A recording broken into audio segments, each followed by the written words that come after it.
Good morning, I'm Taylor Wilson, and today is Wednesday, April 2nd, 2025. This is The Excerpt. Today, we recap elections in Wisconsin and Florida, plus mass layoffs hit the Department of Health and Human Services, and how Department of Agriculture cuts are impacting food banks. Wisconsin voters elected Susan Crawford to the state Supreme Court yesterday, maintaining the court's 4-3 liberal majority. The election was widely seen as an early referendum on President Donald Trump's presidency, and the campaign became the most expensive judicial contest in U.S. history, with more than $90 million spent by the candidates, the state parties, and outside groups, according to New York University's Brennan Center.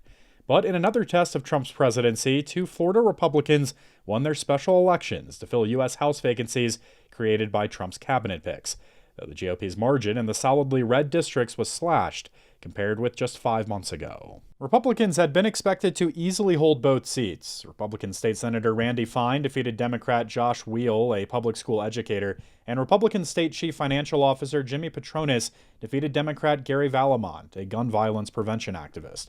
Margins of victory in those same districts were essentially cut in half for Republicans, compared with results there from November. Republicans now have a House majority of 220 to 213. Mass layoffs began yesterday at the Department of Health and Human Services. I spoke with USA Today domestic security correspondent Josh Meyer for more. Thanks for joining me, Josh. As always, a pleasure. So, Josh, we saw mass layoffs yesterday, Tuesday, at the Department of Health and Human Services. Which positions, which sectors were really slashed in particular? Taylor, it's hard for us to keep track of all this. As one person from the Food and Drug Administration said, it's a bloodbath. So we're talking about thousands of people across HHS. We're talking about the Food and Drug Administration, National Institutes of Health, Centers for Disease Control. You know, the HHS Secretary, Robert F. Kennedy Jr., did say that he wanted to, quote, eliminate sprawl and cut costs there. But even if people, were expecting something like this, they never really envisioned it to be something like of this magnitude. And I think that there's a lot of criticism and complaints about the way this was handled. A lot of people showed up for work. And because everybody was ordered to show up for work, there's waits of sometimes 1 or 2 hours, and people didn't know that their jobs have been cut, or at least that they've been put on administrative leave until they tried to check in for the day and their badges didn't work. Well, in terms of criticisms, I know we heard a lot from even Capitol Hill. Just in general, how was this landing in Washington yesterday, Josh? A lot of the lawmakers, especially House of Representatives members who have to get elected every 2 years, they're facing a lot of feedback at home. There was a memo that went out to them saying, don't even hold town hall meetings because you're just going to get an earful from people.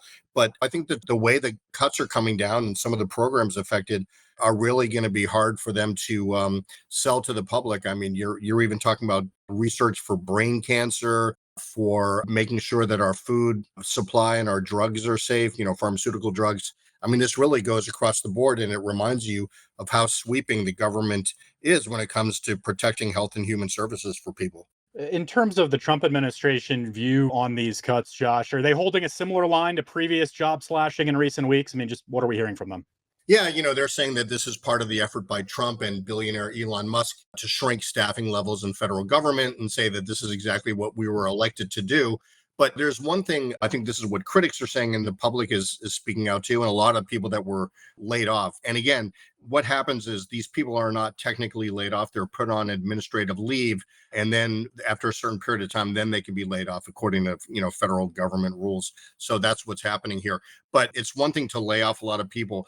But I think that there's a sense that this is not being done strategically, certainly not being done surgically, and that they're just wiping out massive programs and nobody can really understand how they're deciding what stays and what goes. So I think that they're going to probably end up having to explain at least some of this to the public.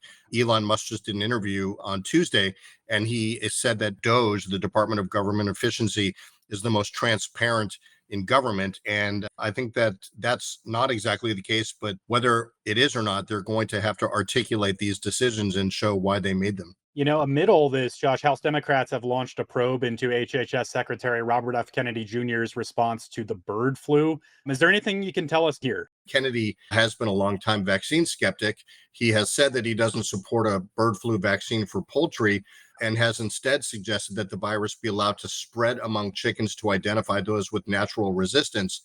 And not only have health experts said that this approach wouldn't work, but it could be potentially catastrophic and trigger a pandemic. And so I think these House members, just want to know what's going on here. They want to know what exactly he's doing. And they say that allowing avian flu to ravage flocks around the country is both dangerous and reckless. So they want to know what's going on. And I think they're trying to put the brakes on this.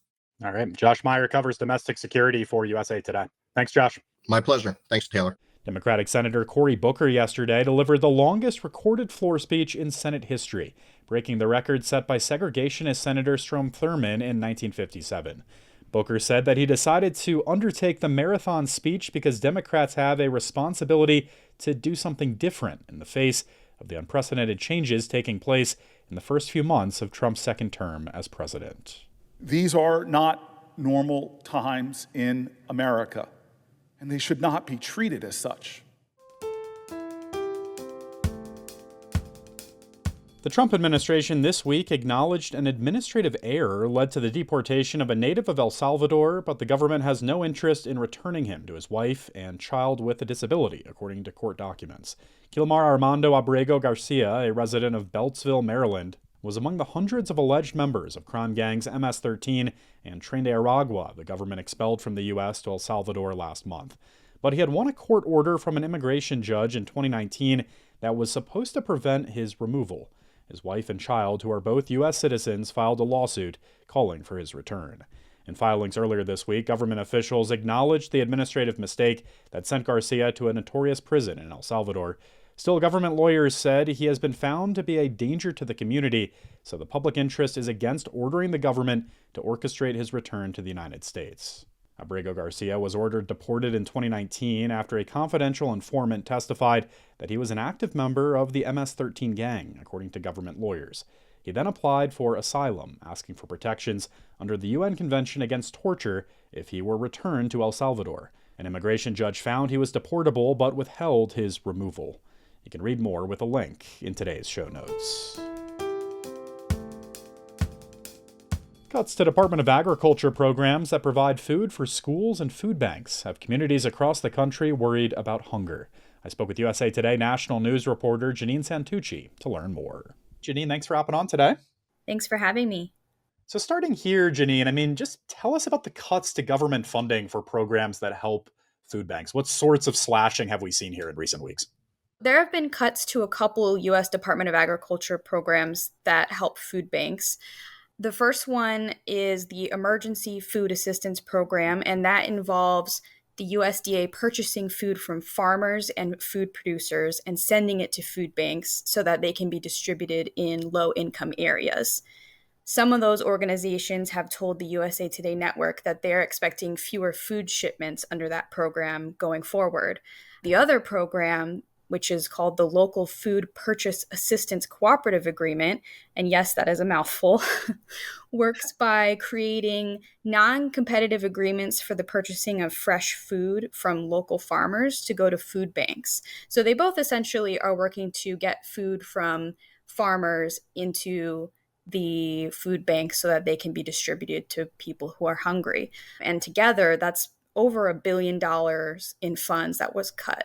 So how is this really functionally impacting food banks as some already strapped banks turn to their local communities for help? And really, Janine, can you help us understand where food banks expect to get their food from typically? Food banks typically get the food that they give out in one of three ways generally.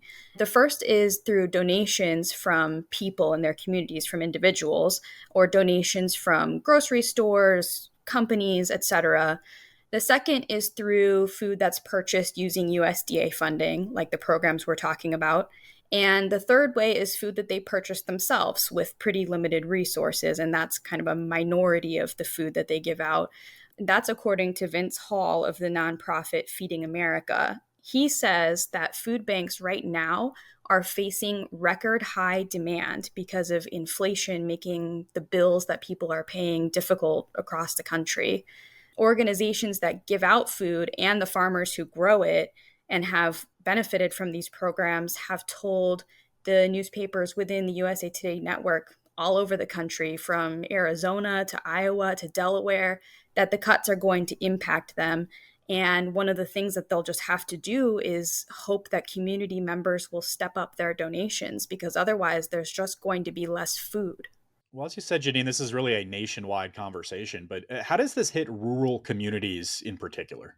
Rural communities are more spread out, and Hall said it's harder for them to make up the difference because it's not as easy to divert the extra food that would otherwise be thrown away from grocery stores, warehouses, food producers that will sometimes end up in food banks. But rural food banks can sometimes count on USDA programs for half the food they distribute. And what is the impact here when it comes to access to healthier food specifically? The main point of these programs, to begin with, is to provide a source of fresh, healthy, more nutritious options to people who need them. So they'll have access to fresh produce, meat, and dairy products that they might not otherwise. And the other thing is that locally grown food is fresher and keeps its nutritional value. So the program specifically that partners food banks with local food producers and farmers, those people might not be able to see locally grown food. Now, Kelly Saxon, who's the farm head at Agritopia Farm in Arizona, told the Arizona Republic that donated food, while still obviously welcome in food banks, might be sitting longer in transit before it's donated and therefore would lose some of its nutritional value. Well, I'm happy you brought up farmers and food producers here because they're a big part of this conversation. What do we hear from them? What does the shakeup of funding sources mean for them? It's really a source of income from them. The LFPA programs, those were introduced as a way to counter the disruption to the food supply chain that we saw at the start of the COVID pandemic and bolster farmers and really give them that source of income that they can depend on and don't have to necessarily worry about competing for contracts and things like that. Wow. All right. So on the government side here, Janine, I mean, how do they argue or defend these cuts? So one of the main things that the USDA has said and told to us is that they believe that these cuts are, quote, a return to long-term fiscally responsible initiatives. So they say that they're focusing on long-term programs and that these programs didn't provide long-term solutions and that they're looking past the pandemic now. And Hall said that the USDA does intend to shore up other types of funding to help food banks, but it's not going to fill the $1 billion gap created by these cuts. So he's hoping that Congress can step in with funding in a farm bill in the future. All right. Janine Santucci covers national news for USA Today. Thank you, Janine. Thank you. Val Kilmer has died. The actor was known for roles in everything from Top Gun to Batman. He also starred as rock star Jim Morrison in Oliver Stone's 1991 drama The Doors. Kilmer died from pneumonia. He had publicly battled throat cancer for much of the past decade, permanently losing his voice to a tracheotomy, but continuing to act and write. Val Kilmer was 65. Author Lori Wolever, who worked with celebrity chefs Anthony Bourdain and Mario Batali, found herself doing damage control when Batali was accused of assault. It felt a little jarring and slightly unfair to have to take any responsibility for harassment and alleged abuse and things that I didn't really feel that I had any part in. My colleague Dana Taylor sat down with Lori to discuss her new memoir, Care and Feeding. Hear that conversation right here on The Excerpt today, beginning at 4 p.m. Eastern Time. And thanks for listening to The Excerpt. You can get the podcast wherever you get your audio. And if you're on a smart speaker, just ask for The Excerpt. I'm back tomorrow with more of The Excerpt from USA Today.